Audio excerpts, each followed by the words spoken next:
Beautiful day, everyone. Figured I'd give it another go. Good day to you, Pavel. Working on finding a space and place in my home to be able to do live streams, and the dining room table seems to be the best place. So I figure I'd go ahead and, I keep getting messages from people. When are you going to go live? When are you going to do your morning readings? So here I am. Wanted to go ahead and start or continue where I left off. And I think I'm facing the east. You probably can't see it, but straight over there, the sun is rising up over the hills. And what better place than any? I have my morning tea. I've been on a collecting antique teacup kicks. I still have my handmade mugs that I use.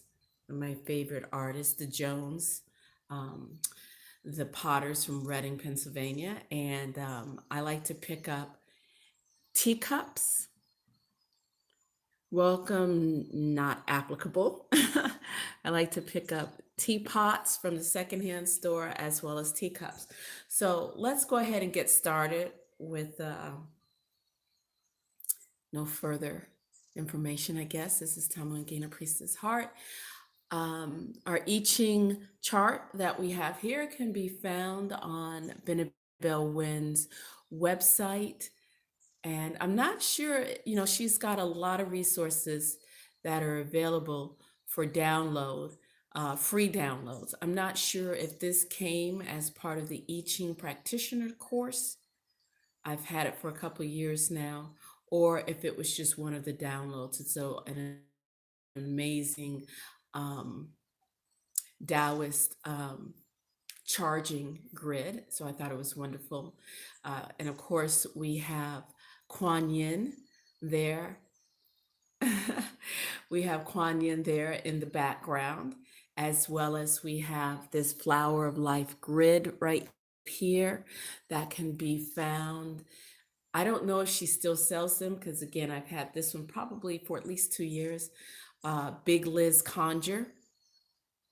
Should be able to find it at that website, biglizconjure.com, along with we have our labradorite feldspar stone as stone of wisdom and intuition, and our rose quartz. So today's I Ching, we did hexagram 1, which is, I believe, is that one heaven, and then number 2 is earth, and I think number 3 was difficulty, and number 4 inexperience or naivete is what Benebell Wynn translates it as. So I'll go ahead and put that there. And we usually like to start our hexagram reading, our translation from the physicist Kersong Hong, the late Dr. Hong, who was a physicist at MIT. Welcome, Soul Whisperer. Welcome. I was waiting for your email. I never got it. Please email if you'd like to. I'd love to be in touch. So we're looking at hexagram number 4. So I like to read the literal translation because, some people, they argue about, oh, that's an interpretation, that's not a translation. Well, let me be the first, and I'm sure I'm not the first to say, basically all of the translations we have are pretty much an interpretation, because as we can see from Dr. Hong's exact literal translation, I'll read it. This hexagram, we have, whoops, let me turn to the next page. We have mountain over water. Benebell Wynn translates it as inexperience or naivete. Dr. Hong translates it as blindness. Okay. Sign of the sacrifice. It was not I who sought the novice. It's the I Ching speaking. It is not I who sought the novice. The novice sought me. The first time you asked, I answered. Asking three times is impertinent, and I will not respond. Good omen. That right there reminds me of, when you have people that ask you the same question over and over and over again, just slightly different. And when you pull the cards come up basically giving the same answer every time, just a different way. So it's like, where do you get to the place where you respect spirit and say, yeah, you know what? Let me go work on that. Let me get that experience. Let me work on that and then move forward. Okay, so here's the exact interpretation. I'm sorry, exact translation. The cataract is clearing, good omen for one condemned. I think I need to clean my glasses. The shackles may be off, but walking is difficult. The cook is blind, auspicious for taking a daughter in law. The son will have a family. Do not marry the girl. She sees the gold and not the man.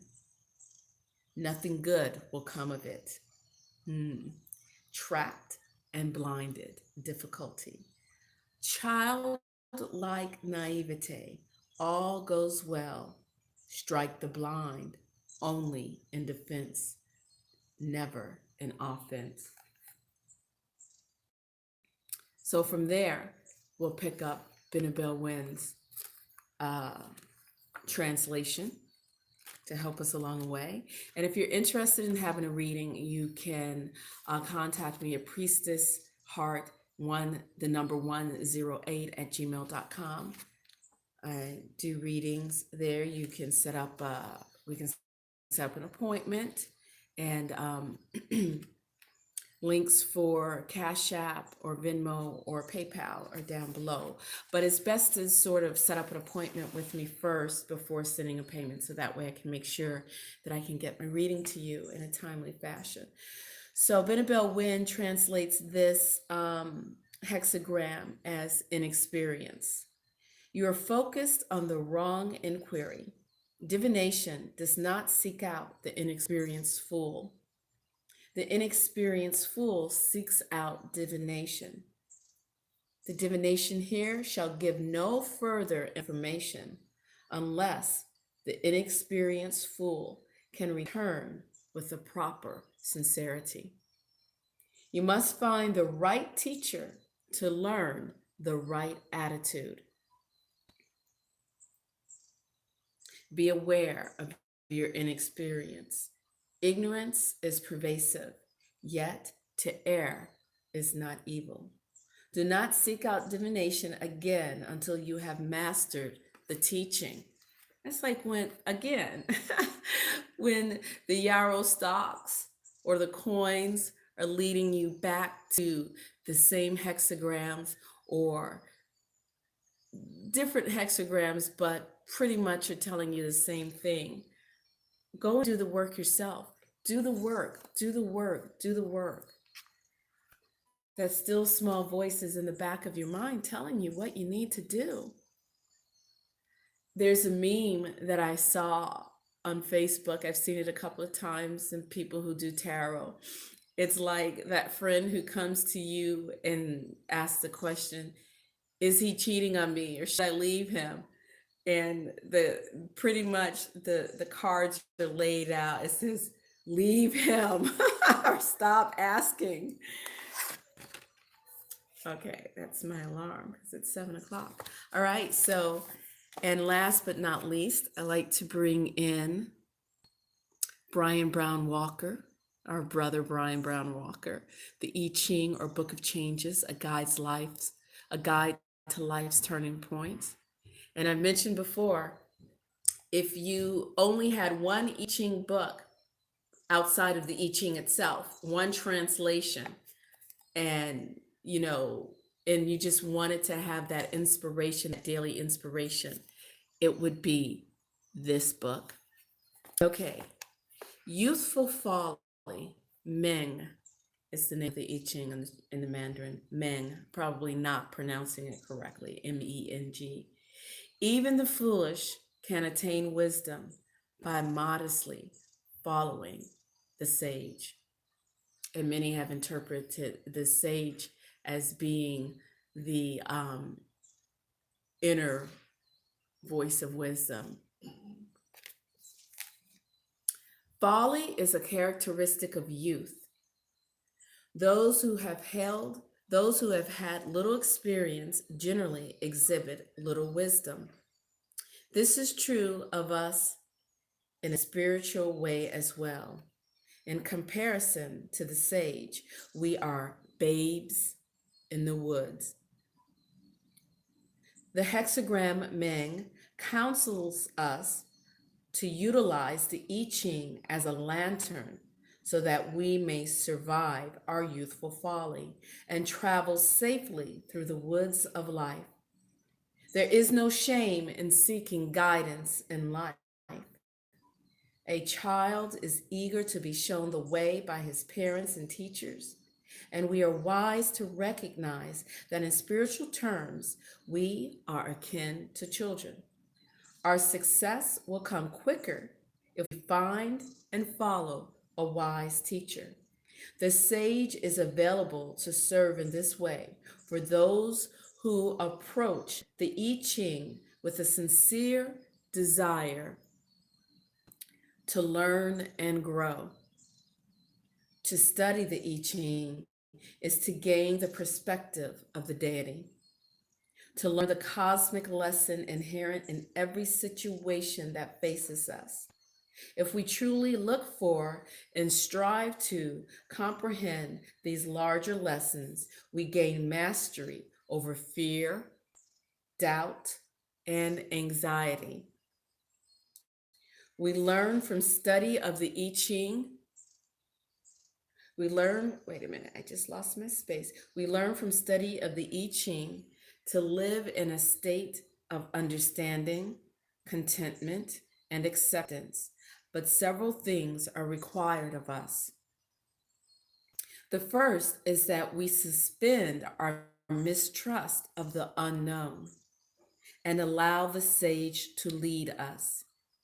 It is tempting to think that the I Ching might be just a book, merely words on paper, but there is more to it than this. To accept this is to recognize the sage and become receptive to his assistance.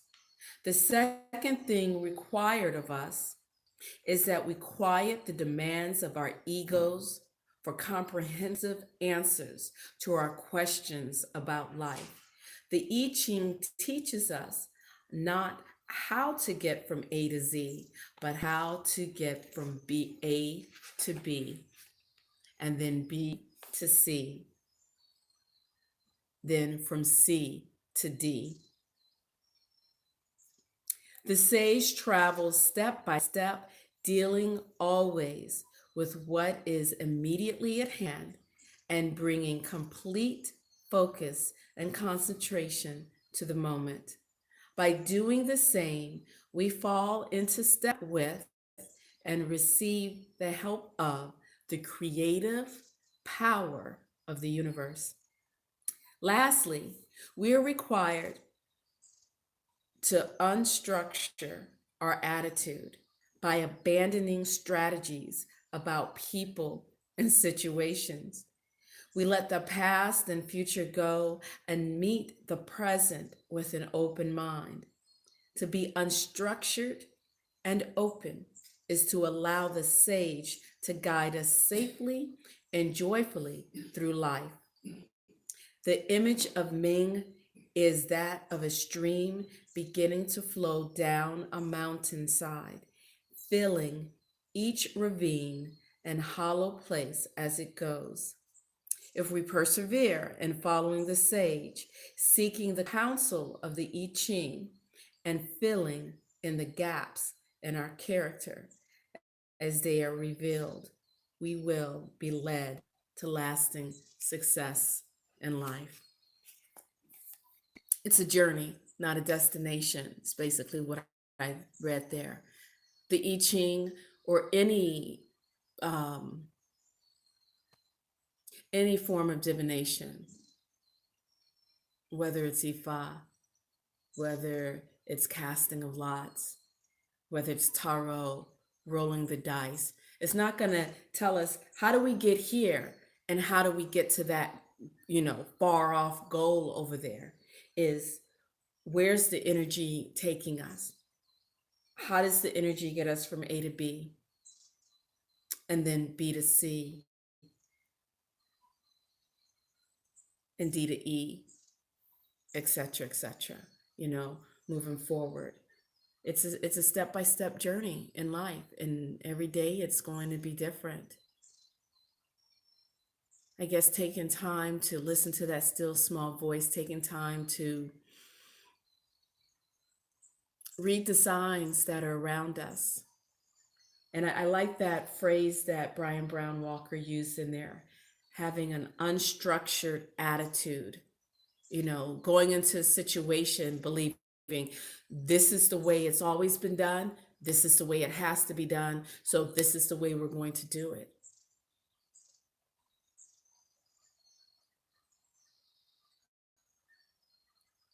And so these moments, I'm not talking to you, I'm even talking to myself. It's like, how do we navigate the relationships around us? How do we navigate relationships with our children, relationships with our friends, our coworkers, our clients, our husband, our wives, our parents?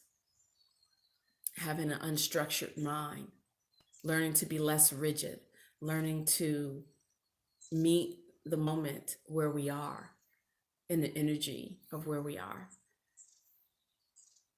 And speaking of relationships, I'm going to go ahead and pull a card for us today.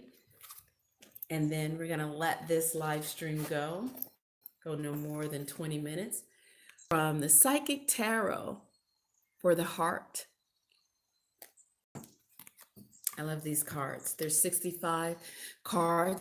It's the 22 major arcana. And then it has the 7 chakra cards. And it has the 4 suits, 10 cards, ace 1 through 10 of the 4 suits. So today is Monday. Thank you, Pavel. It's good to see you. And let's see. I had a comment there. It says, Nashville is beautiful. I have no idea how it got here all the way from Texas. I was actually in Nashville back in January. I was actually in Nashville for my honeymoon. And I agree with you. Nashville, now we were downtown and we stayed at the Omni in a high rise. I'm not too keen on being on the very, very high floor, but there we were. And the architecture in Nashville is phenomenal. We actually drove to Nashville, and one of my favorite states was West Virginia. Oh my God, the rolling hills of West Virginia. But it is beautiful in Nashville, and the architecture, it's just like, wow. The buildings are so artistic and creative, from the buildings from the past, and then the new buildings that are being built. It's like sometimes you go downtown in some of the big cities. I mean, I'm not comparing Nashville to like New York or Chicago, but you go downtown, it's like these skyscrapers. They're just all tall and rectangular and all look the same. In Nashville, they're so creative and they flow and they just look beautiful. So yeah, I agree. Nashville is beautiful. So let's go ahead and cut these cards. I'm just gonna